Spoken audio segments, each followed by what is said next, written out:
இதுக்கு வந்து ஓபன் பண்ற ஏரியா இருக்கு. இது வந்து ஓபன் பண்றதுக்கு தான் தெம்பே இல்லை உங்களுக்கு. இங்க வந்து ஒரு ஸ்பூன் இருக்கும். இந்த ஸ்பூன் எடுத்து இதுக்குள்ள ஃபுட் இருக்கு. இதுக்குள்ள டாய் இருக்கு. இது டாய் முதல்ல ஓபன் பண்ணிடலாமா? ஓகே.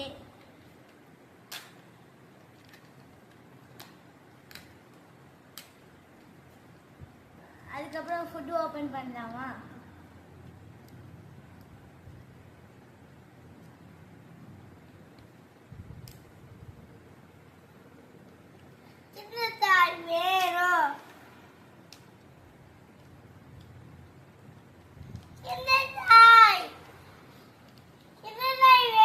ஓபன் பண்ணியாச்சு.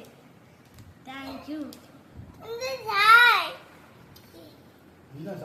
இதுதான் டாய். டாய்க்குள்ள வந்து இந்த மாதிரி பேப்பர் கொடுத்துருக்காங்க.